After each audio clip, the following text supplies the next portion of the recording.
अभियान एवं ओरिएंटेशन कार्यक्रम में उपस्थित आशा जोश केंद्र की कोऑर्डिनेटर श्रीमती रेणु तिवारी जी, हमारे एवीआरसी सीनियर श्री गोविंद नाथ तिवारी जी तथा एवीआरसी हंसनाथ यादव जी, शैलेश जी और राम दुलार जी तथा सभी एवीआरसी कुंवर कलादा जी, समस्त अध्यापक साथी, अध्यापिका बहनें, सबसे पहले हम आप लोगों को अपनी तरफ से बहुत बहुत धन्यवाद देते हैं।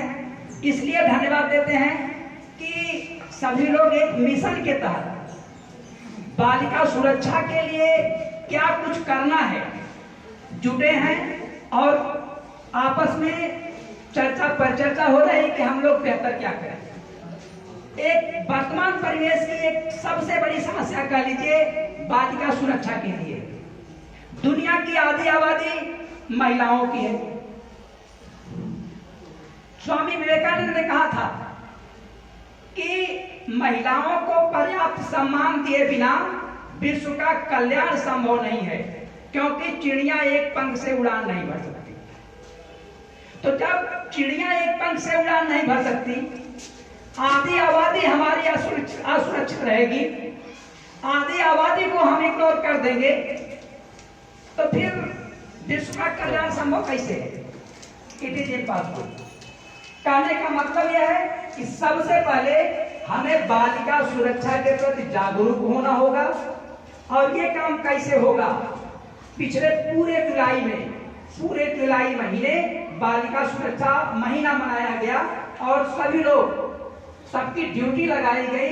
हर एक विद्यालय पर कार्यक्रम आयोजित किया गया, टीचर्स को जागरूक किया गया ताकि वो अपने यहाँ बालिकाओं को जागरूक करें। तो इधर परिषदीय विद्यालय छूट गया था, उच्चीकृत विद्यालय जो है राजकीय वो छूट गए थे।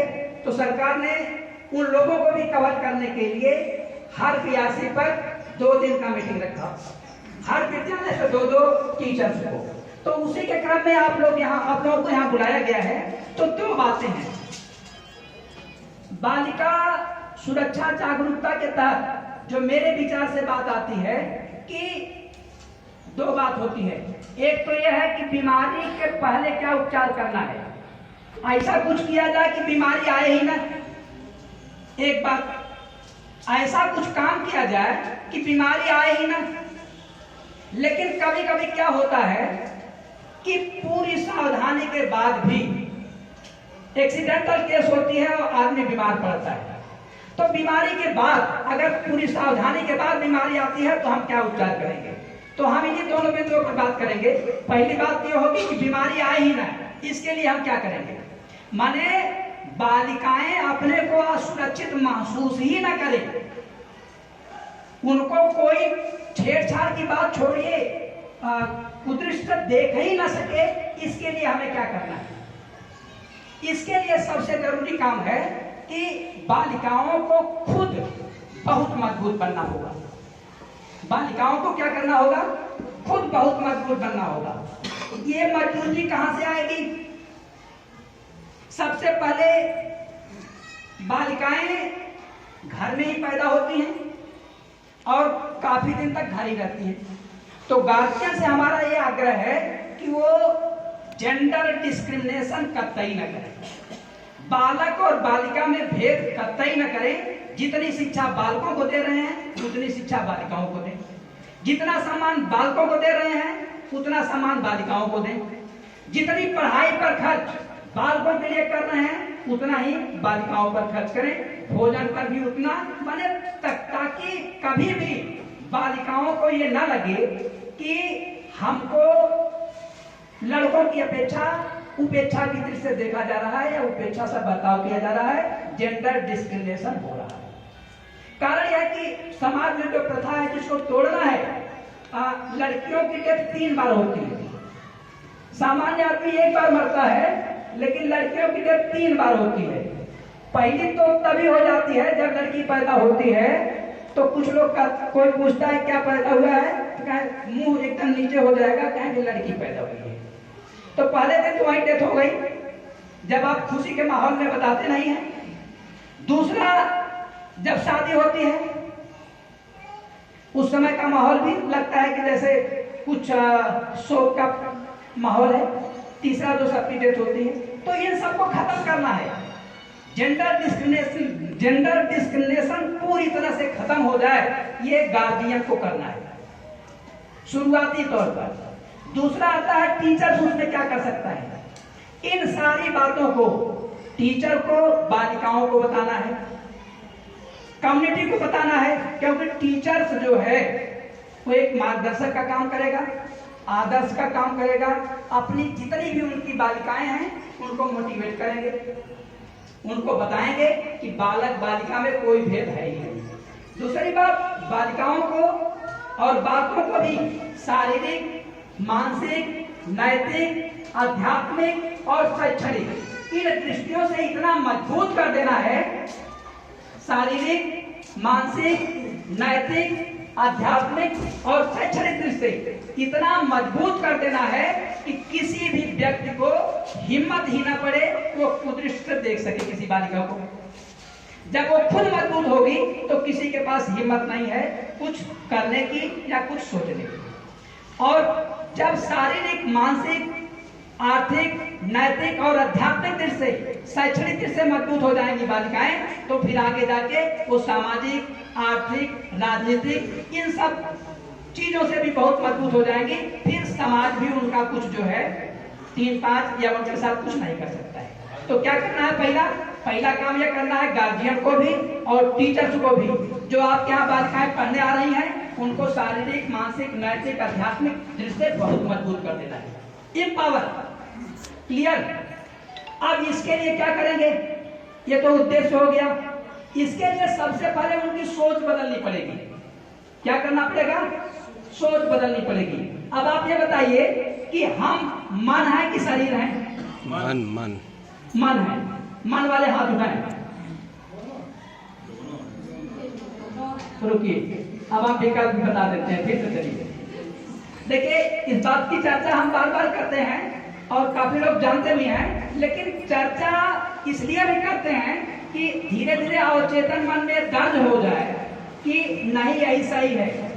तो एक चीज पहले तय करिए कि विकल्प 4 है या 3 ही पहले पकड़िए, हम मन है या शरीर है।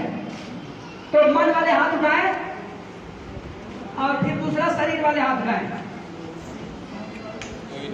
कहने का मतलब हम शरीर नहीं है। अच्छा, अगला विकल्प, चलिए हम मन और शरीर हैं, दोनों वाले हाथ उठाएं। हम मन भी है और शरीर भी है। चलिए, इसमें बहुत हाथ उठाए, लेकिन अभी कुछ हाथ नहीं उठा है। अब पता नहीं उनको लगता है कि ना हम मन है ना शरीर है। ऐसे हाथ उठाए तो ये समझ रहे हो कि ना हम मन है ना शरीर है। अब मन है तो शरीर है। चलिए देखिए, इतना तय है।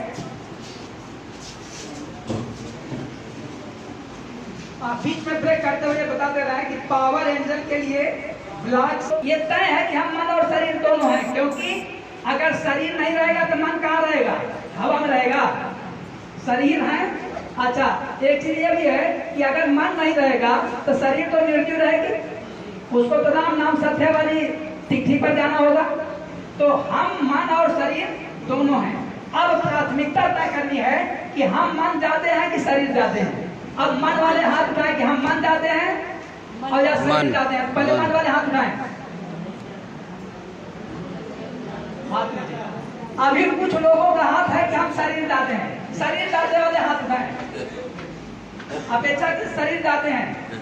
भाई बहुत देखभाल, हम शरीर की बहुत देखभाल करते हैं, बहुत देखभाल करते हैं और ये अंत तक रहती है।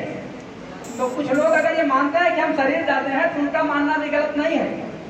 क्यों? कौन सा लोग हाथ उठाए थे शरीर वाले? कोई नहीं उठा रहा, देख के चलिए। गुड। लेकिन सर मन ही चाहेगा तभी शरीर को आप स्वस्थ रख सकते हैं।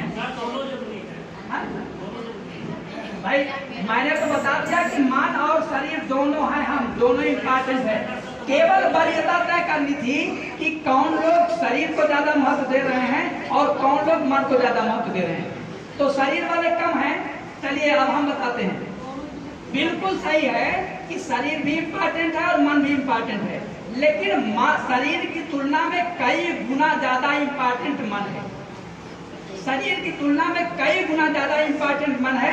इसका कुछ उदाहरण समझ लीजिए। जैसे हम लोग यहाँ बहुत शांति से आराम से बैठे हुए हैं, ठीक है, अभी तुरंत यही एक आतंकवादी प्रवेश कर जाए और सबको कह दे कि तुरंत खड़े हो जाओ, वो तुरंत बोले कि सभी लोग खड़े हो जाओ। क्या इतनी क्षमता हम लोगों में रहेगी कि खड़े हो जाएं? खड़े हो जाएंगे, लेकिन मतलब क्षमता नहीं रहेगी, किसी तरह से खड़े होंगे डरते डरते, यही ना। लेकिन अगर वो अगले सेकंड ये बोल दे कि जो 2 मिनट के अंदर ये हाल छोड़ देगा, हम उसको छोड़ देंगे, तब क्या होगा? सभी लोग भाग जाएंगे, गिरते पड़ते भाग जाएंगे, चाहे इस दरवाजे से चाहे उस दरवाजे से। तो आखिर ये पावर कहाँ से आ गई? मन से। ये पावर कहाँ से आई?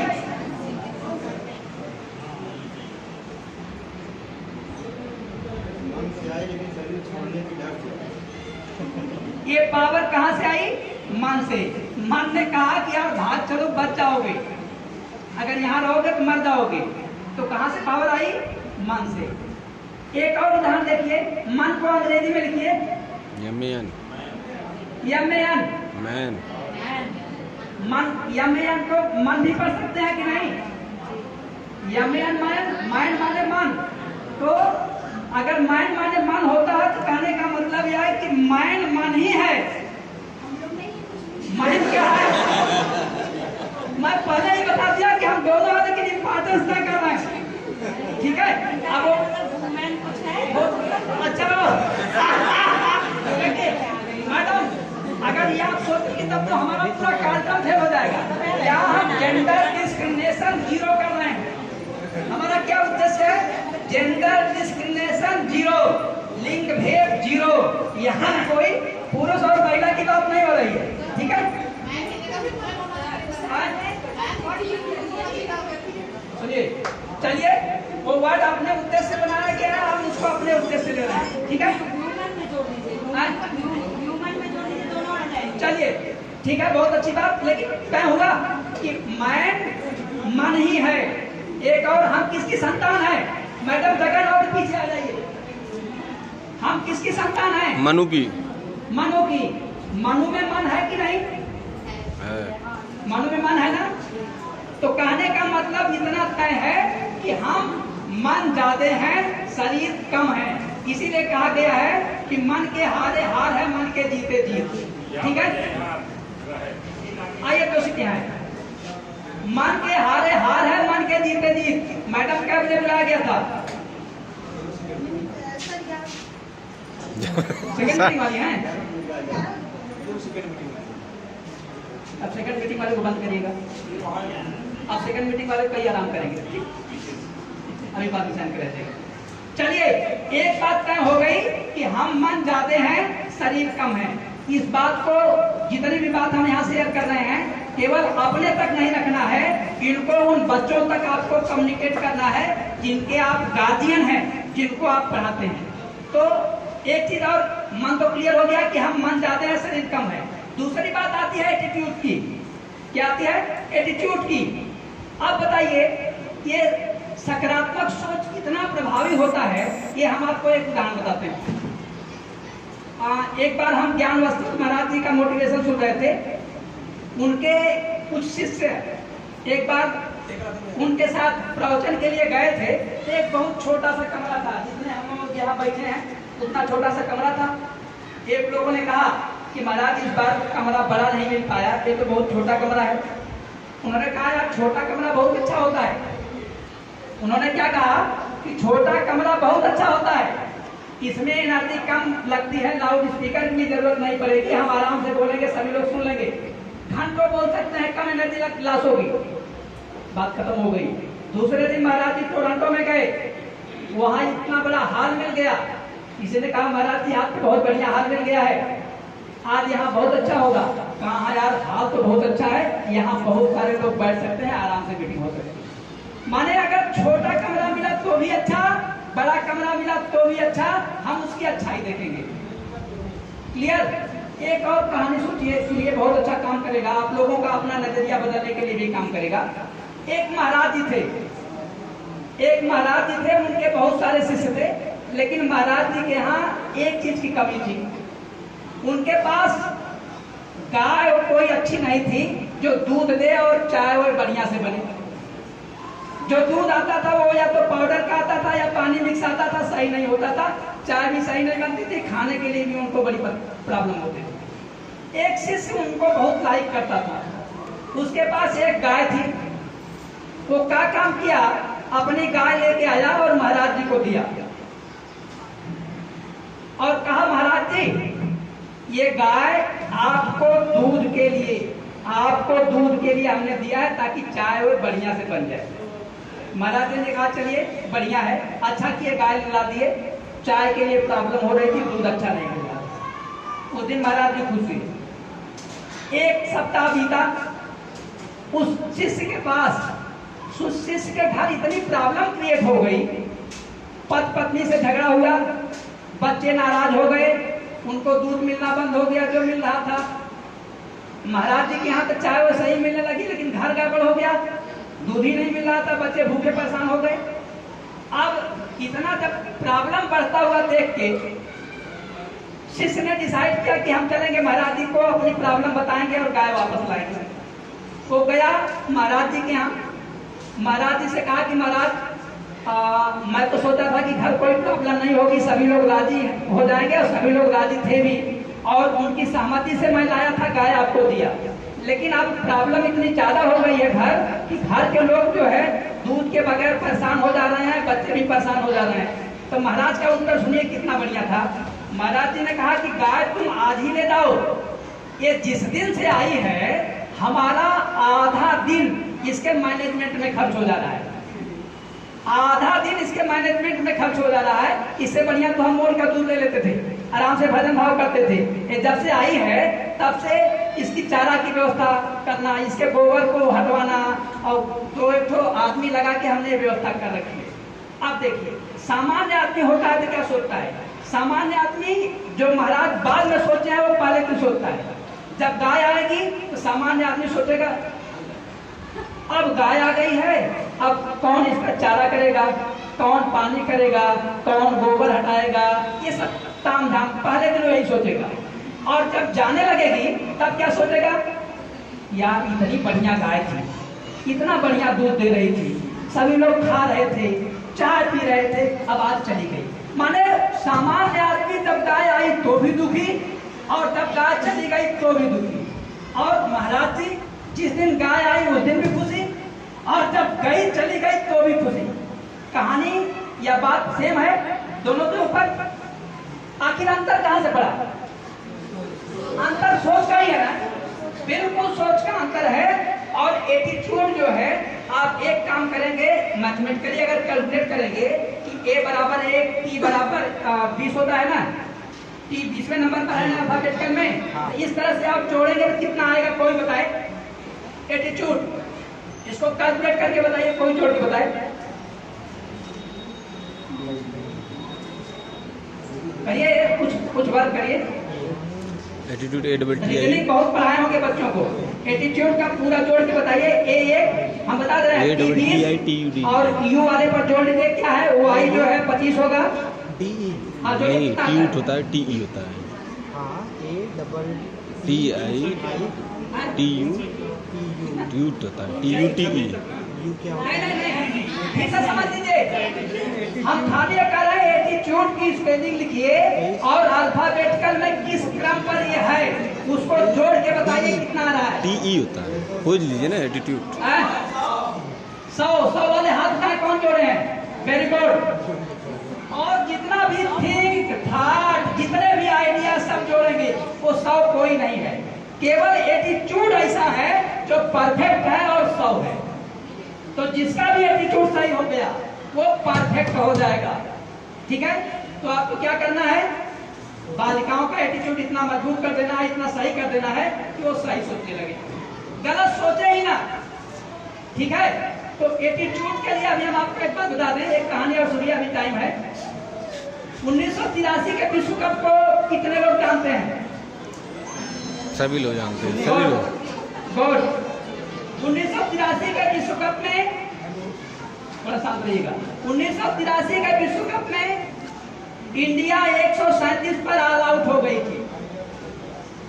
दूसरी इनिंग में इंडिया फील्डिंग कर रही थी। पीछे जगह तो बैठ लीजिए मैडम।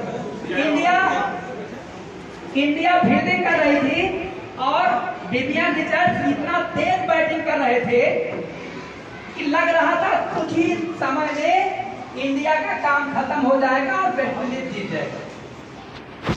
कपिल देव अपने 11 प्लेयर को एक जगह बुलाए बीच में और सबको एक बात बताई, कहा कि कुछ भी हो लेकिन हम मैदान पर लड़ेंगे जरूर। क्या कहा उन्होंने? कि कुछ भी हो, हार हो या जीत हो, लेकिन हम मैदान पर लड़ेंगे जरूर। इसके बाद क्या हुआ? विवियन रिचर्ड्स एक ऐसी गेंद भेजे कि वो कैच हो गई, लेकिन वो कैच लेना बहुत कठिन काम था। अगर कपिल देव पीछे आते, जैसे खिलाड़ी कैच लेता है तो कैच ना हो पाता, तुरंत बैक हुए और दौड़ के काफी दूर गए, फिर सीधे हुए और क्यों वो कैच लिए। इसके बाद मैच ऐसा टर्न हुआ कि इंडिया विश्व कप जीत गई। पहली बार कपिल देव विश्व कप लेके आए थे, वहां इनका इतनी जगह सम्मान हुआ, बहुत सम्मान हुआ। वेस्ट इंडीज को लगा कि आज से इंडिया जीत गई। वेस्ट इंडीज 20 साल तक राज करने वाली टीम थी। 1975 में विश्व कप जीती थी, 1979 में विश्व कप जीता और 1983 में फाइनल में पहुंचे हुए थे। अब उनको लगा, मैडम बैठ लीजिए, पीछे जगह क्या, उनको लगा सेकंड मीटिंग हो तो मैडम सेकंड मीटिंग आई है, सेकंड मीटिंग है, आधी कहानी खत्म हो गई है। हाँ तब, लेकिन बच कितना रहा है? बहुत देर हो गई, 11-18 हो रहा है।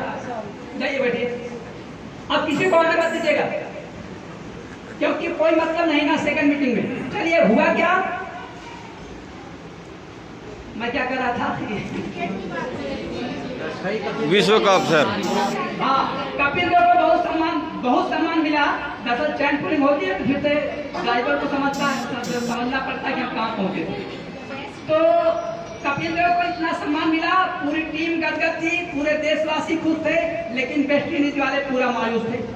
उनको लगा कि हम इतने शक्तिशाली हैं, हमारे में इतनी काबिलियत है, लेकिन अनलकीली पता नहीं इंडिया वाले कैसे जीत गए। आईसीसी से टाई अप करके 2 महीना बाद 6 टेस्ट मैच और 5 वनडे उन्होंने तय किया इंडिया में खेलने का, और 6 टेस्ट मैच और 5 वनडे इतनी बुरी तरह इंडिया को हराए लोग, वेस्ट इंडीज वाले, कि लोगों को ये कहना पड़ा कि इंडिया वाले लक के साथ जीत गए। अब इस सिचुएशन से उबरने के लिए क्या किया गया? इंडिया के टीम की एक प्रकार से काउंसलिंग की गई, पूरा मोटिवेट किया गया, उनको पूरा बूस्टअप किया गया। उसमें जो सुनील गावस्कर ओपनर थे, उनकी जो एटीट्यूड था वो क्या था? वो डिफेंसिव खेलते थे। क्या करते थे? डिफेंसिव। उनको कहा गया कि आपको डिफेंसिव खेलना ही नहीं है, आपको डिफेंसिव नहीं खेलना है, क्या करना है? अटैक करना है। उनके एटीट्यूड को सुधारा गया कि अगर वो बॉलर कौन थे वेस्ट इंडीज के जो बहुत अच्छे थे,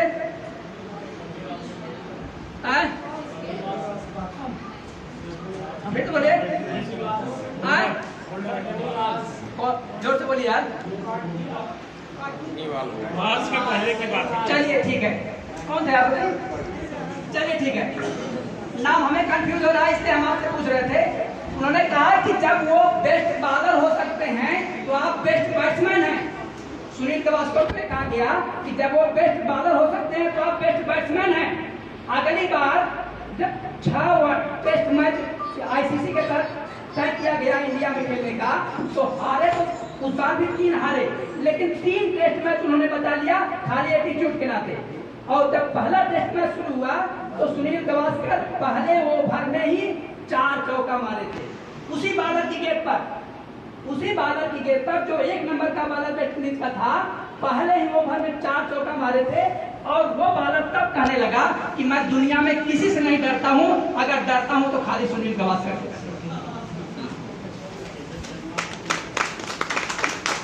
ये एटीट्यूड का इतना असर होता है। आप जब हमेशा डिफेंसिव रहेंगे तब तो कुछ काम नहीं बनेगा।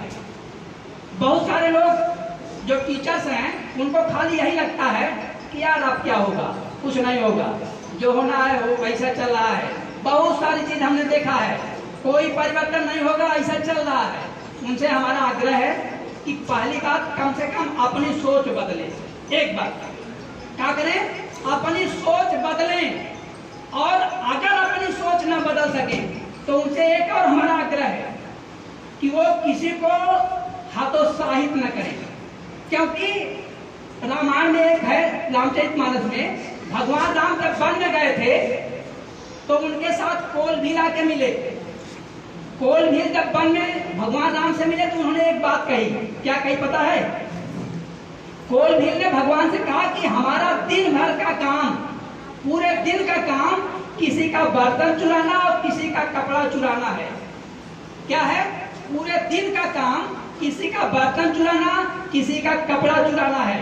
लेकिन प्रभु आपके साथ हम ऐसा कुछ भी काम नहीं कर रहे हैं। यही हमारी सबसे बड़ी सेवा है आपकी। माने हमारा जो स्वभाव है वो हम आपके साथ नहीं कर रहे हैं, ये हमारी सबसे बड़ी सेवा है। यह हमारा अति बड़ सेवकाई, यह हमारा अति बड़ सेवकाई, ले ही न बासन बसन चुराई। हे भगवान, हम आपका बर्तन नहीं चुरा रहे हैं, आपका कपड़ा नहीं चुरा रहे हैं, आपको किसी तरह परेशान नहीं कर रहे हैं। यही आपकी सबसे बड़ी सेवा है।